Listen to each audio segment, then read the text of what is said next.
जय संविधान, जय भीम, महात्मा गांधी की जय, गोडसे मुर्दाबाद।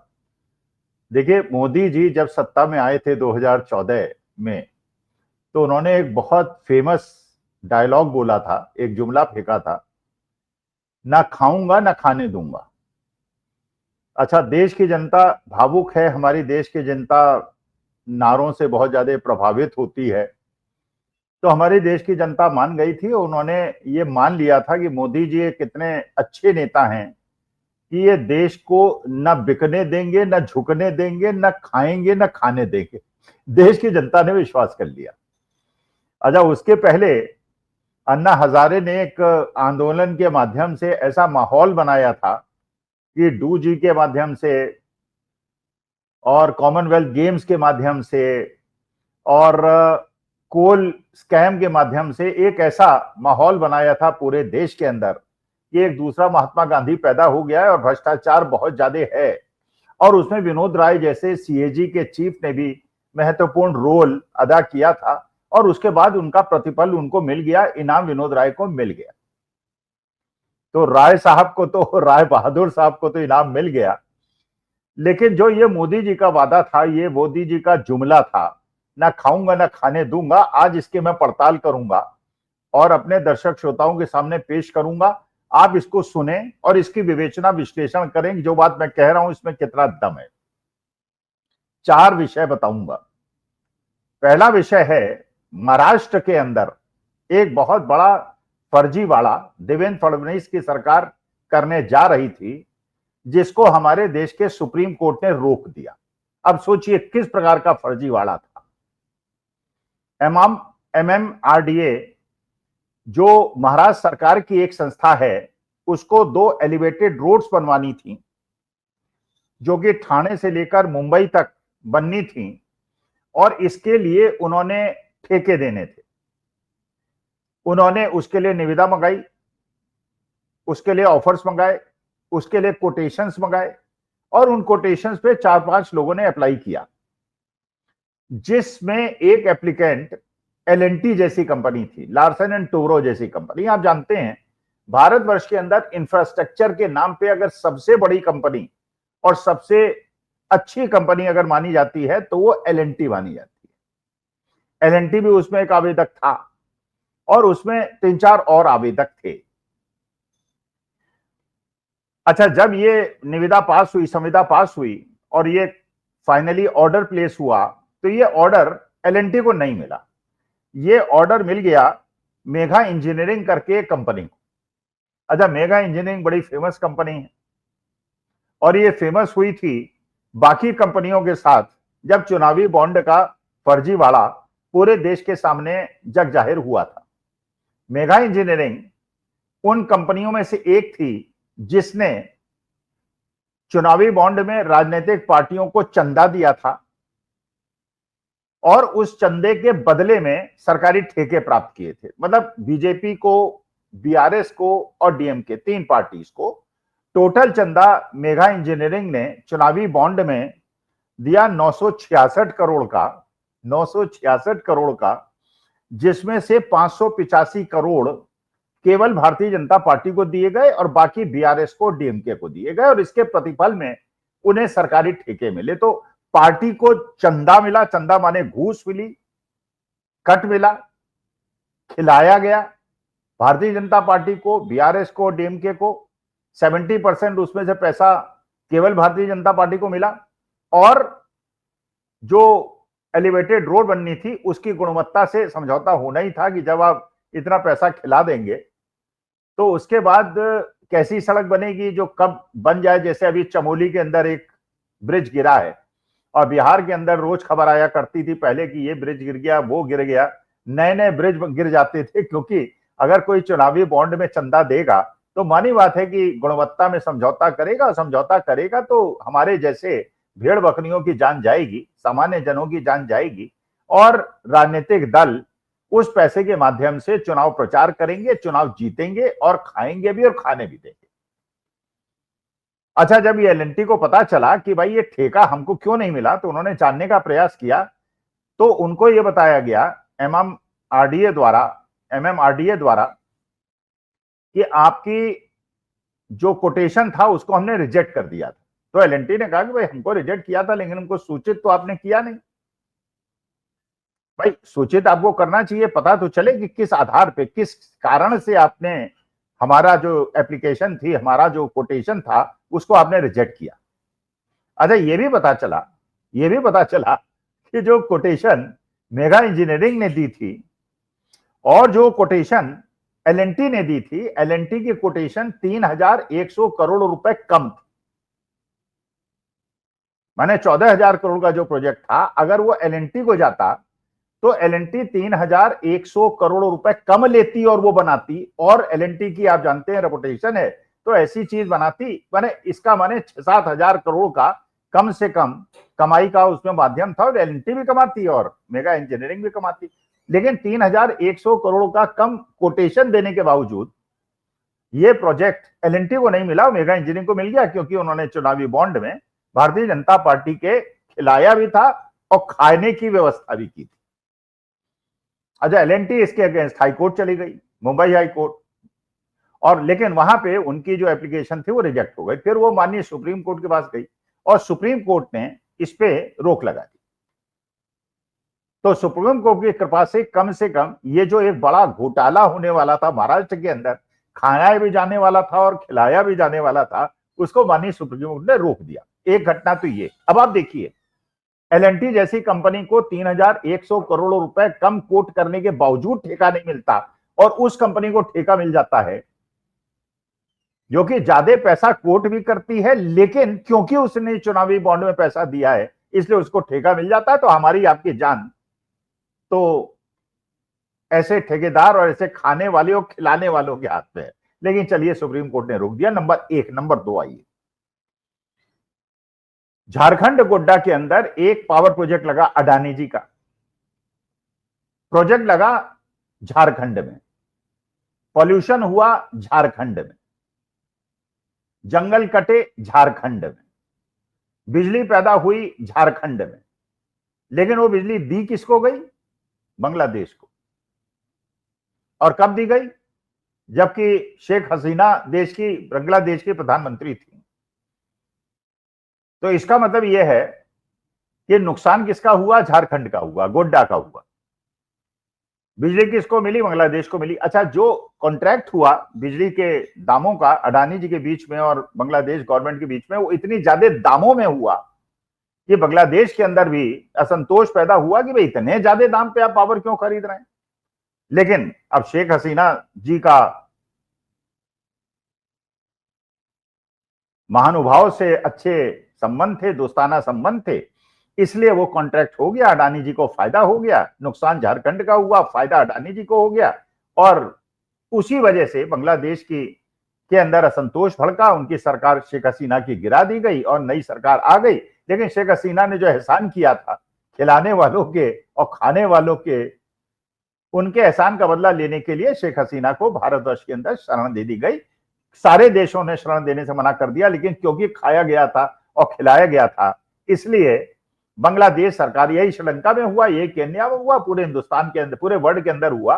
ये अडानी जी के प्रोजेक्ट्स में मोदी जी की कृपा से उन्हें प्रोजेक्ट्स मिले, और श्रीलंका में भी इसमें आपत्ति हुई, केन्या ने तो रिजेक्ट ही कर दिया, बांग्लादेश में सरकार ही पलट गई।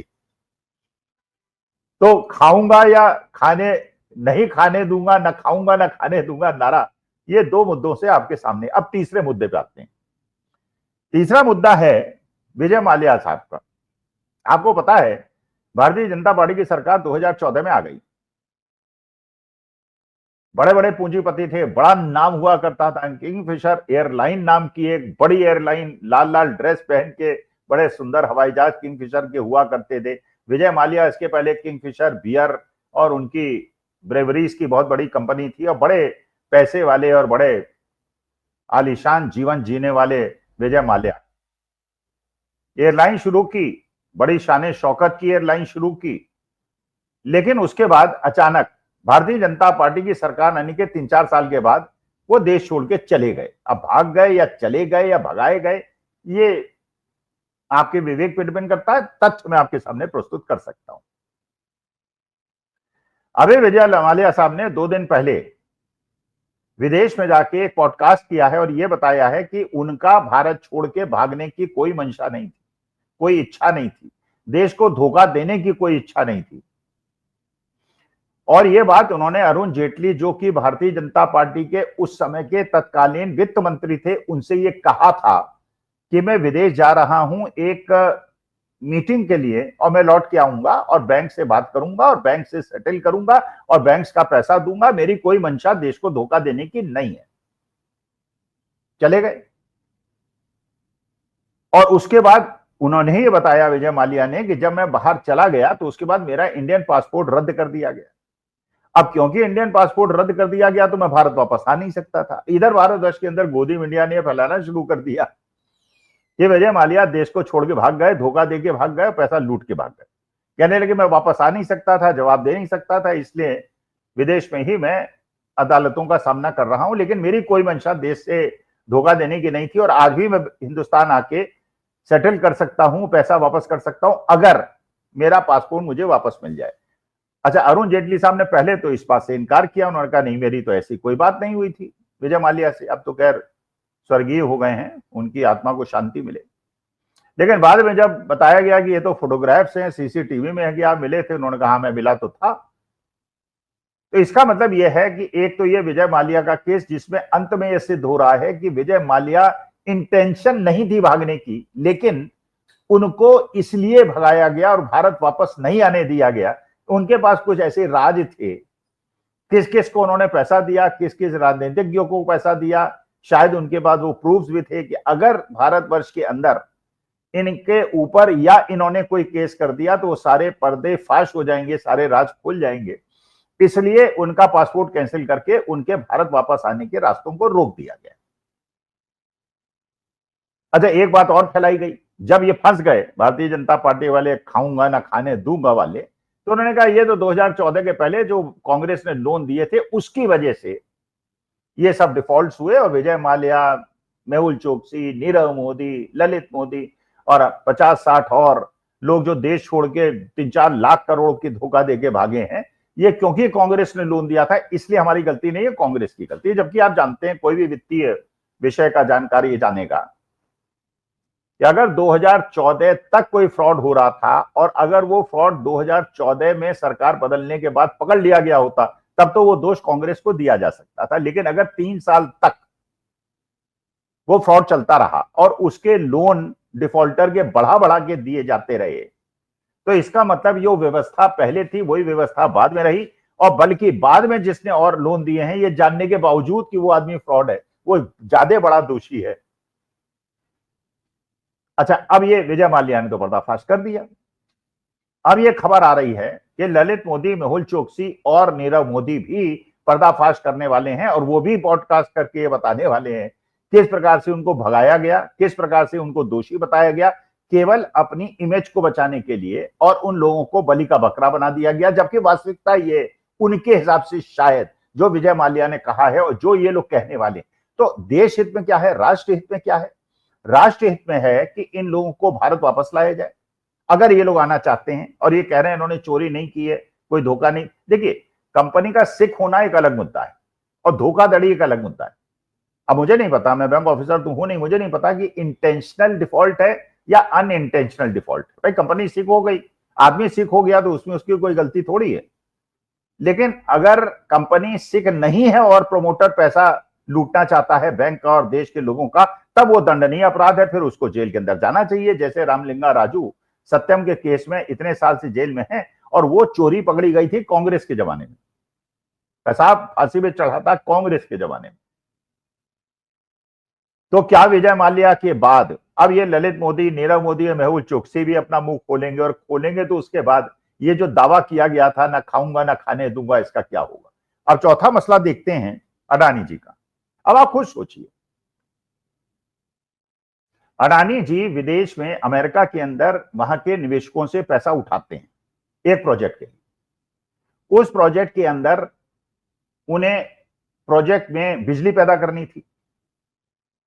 वो बिजली पैदा करके उनको अपनी प्रोजेक्ट रिपोर्ट में निवेशकों को यह बताना था कि इसमें बहुत ज्यादा फायदा होगा और अगर आप इसके अंदर पैसा लगाएंगे तो आपको मैं इंटरेस्ट देने की स्थिति में रहूंगा। आपकी इंटरेस्ट में कोई समस्या नहीं। भाई मानी बात है कि अगर कोई आदमी पैसा लगाए, मैं अगर पैसा लगाऊं कहीं पे, तो मैं सोचूंगा कि जिसको मैं पैसा दे रहा हूं क्या वो इतना कमा पाएगा कि मेरा पैसा वापस कर पाएगा कि नहीं कर पाएगा। लेकिन ये पता चला अडानी जी की कंपनी को कि अगर हमने असलियत सामने रखी तो इतना प्रॉफिट ही नहीं दिखेगा कि अमेरिकन निवेशक उसमें पैसा लगाएं। इसलिए उन्होंने भारत के अंदर जिन कंपनियों को पावर बेचने का समझौता कॉन्ट्रैक्ट करना था, उनके सरकारी कर्मचारी अधिकारी बड़े बड़े लोगों को घूस देके ये उनसे लिखवाया, कॉन्ट्रैक्ट करवाया कि ज्यादा दाम पे वो बिजली खरीदेंगे, जिसकी वजह से वो अमेरिका के इन्वेस्टर्स को धोखा दे पाए और उनसे पैसा उठा पाए।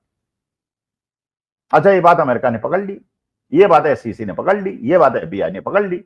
अच्छा, 2-2.5 साल उन्होंने इन्वेस्टिगेशन किया। अब मानी बात है कि जो कल्प्रिट थे उन्होंने क्या किया कि अपनी सारी जितने ईमेल्स थी और सारे कॉरेस्पॉन्डेंस थी उसको डिलीट कर दिया।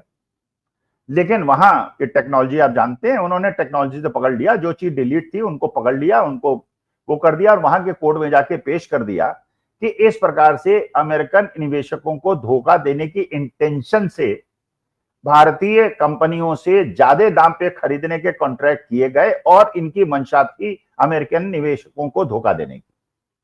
अच्छा, वहां के कोर्ट हमारे कोर्ट जैसे नहीं, हमारे यहाँ तो एफआईआर हो गई, कोर्ट हो गया, प्रूव कीजिए आप इनोसेंट है। उन्होंने पहले सारे डॉक्यूमेंट्स को कोर्ट्स ने देखा, जब माना कि इसमें दम है तब उन्होंने सम्मन इशू किए, वारंट इशू किया गौतम अडानी जी, उनके भतीजे और बाकी लोगों के लिए। अब ये प्रश्न उठता है कि अगर खाऊंगा या ना खाने दूंगा वाला अगर जुमला सही होता तो पहली प्रतिक्रिया देश के सत्ताधीशों की यह होती कि अगर अमेरिका ने पकड़ा है और भारतीय सरकार के सरकारी कर्मचारी बड़े पद पे जो बैठे हुए हैं उन्होंने घूस लेके ये हेराफेरी की है तो उनकी जांच होती, सीबीआई ईडी उनके यहां जाते, पर राजनीतिज्ञों के तो चले जाते हैं, अपोजिशन वालों के चले जाते हैं, लेकिन इन अधिकारियों के यहां कोई ईडी सीबीआई की रेड नहीं हुई। क्यों नहीं? इसलिए क्या इसलिए नहीं हुई कि उन लोगों ने पैसा जो लिया था वो भी उन्होंने अपने राजनीतिक आकाओं को दिया था और उनकी पोल न खुल जाए इसलिए जांच नहीं हुई, या खाऊंगा और खिलाऊंगा भी वो वाला नारा ज्यादा चरितार्थ था जिसकी वजह से इसकी जांच नहीं की। तो आप चारों केस देख लीजिए, चारों केस में आपको लगेगा, चाहे ये एमएमआरडीए वाला केस हो, चाहे ये गोड्डा झारखंड वाला केस हो, चाहे ये विजय माल्या वाला केस हो, चाहे अडानी जी वाला केस हो, आपको चारों केसेस को पता चलेगा कि 2014 के बाद खुला खेल फर्रुखाबादी चल रहा है, खूब पैसा कमाया जा रहा है, चाहे पीएम केयर फंड में पैसा लिया जाए, चुनावी बॉन्ड में पैसा लिया जाए, पैसा लेके ठेके दिए जा रहे हैं और ठेके दिए जा रहे हैं, पैसा लेके किया जा रहा है। और अब तो ये पता चल रहा है कि जो हम लोगों ने वैक्सीन ठुकवाई थी, अपने शरीर को नष्ट किया था, उसमें भी चुनावी बॉन्ड का पैसा था और पता नहीं कौन सी वैक्सीन हमको दिला दी गई। और आज की तारीख में पता चल रहा है 28-28, 30-30 साल के बच्चे दुकान में बैठे हुए और जिम में जाते हुए और सड़क चल पास करते हुए अचानक उनको हार्ट अटैक आ रहे हैं और उनकी मौत हो रही है थोड़े से पैसे के लिए। हमारे नौजवानों के साथ हमारी देश की जनता से इतना बड़ा धोखा हुआ है, कृपा करके इस पे विचार कीजिए और ये सोचिए कि जो नारा आपको धोखा देने के लिए दिया गया था, खाऊंगा ना खाने दूंगा, वो वास्तविकता में खाऊंगा भरपूर और खिलाऊंगा भरपूर। नमस्कार, धन्यवाद और प्रणाम।